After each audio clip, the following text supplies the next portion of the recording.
been managed by a blind trust. And I understand they do include investments outside the United States, including in Chinese companies.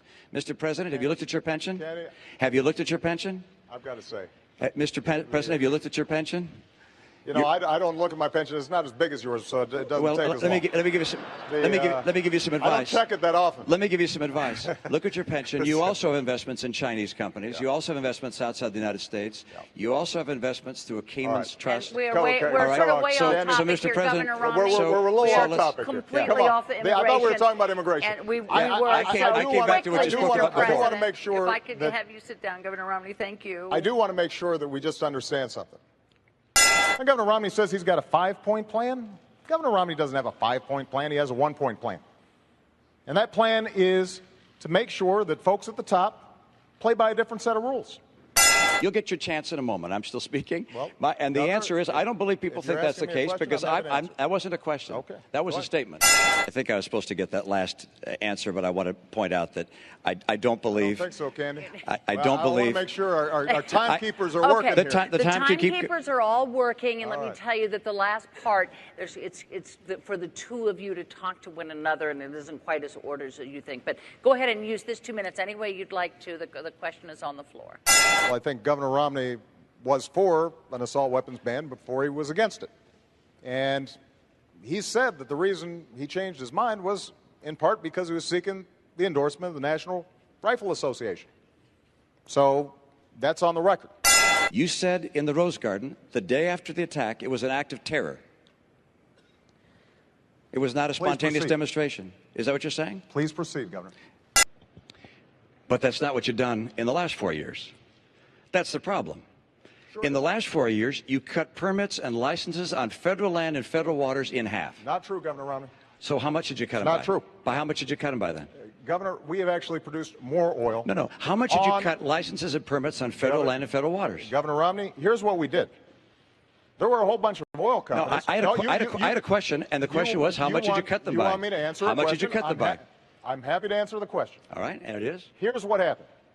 You had a whole bunch of oil companies who had leases on public lands that they weren't using. So what we said was, you can't just sit on this for 10, 20, 30 years, decide when you want to drill, when you want to produce, when it's most profitable for you. These are public lands. Left 10,000 troops in Iraq that would tie us down, and that certainly would not help us in the Middle East. I'm sorry. There was an effort on the part of the president to have a status of forces agreement, and I concurred in that and said that we should have some number of troops that stayed on. That was something I concurred with. That was your posture. That was my posture as well. You thought it should have been 5,000 troops. I thought it should have been more troops. But you know what? The answer was we got no troops through whatsoever. This is just a few weeks ago that you indicated that we should still have troops in Iraq. No, I didn't. I'm sorry. That's it. You made a major speech. I indicated that you failed to put in place a status of forces agreement at the end of the conflict that existed. Governor, here's one thing I've learned as Commander-in-Chief. You've got to be clear, both to our allies and our enemies, about where you stand and what you mean. Now, you just gave a speech a few weeks ago in which you said we should still have troops in Iraq. That is not a recipe for making sure that we are taking advantage of the opportunities and meeting the challenges of the Middle East.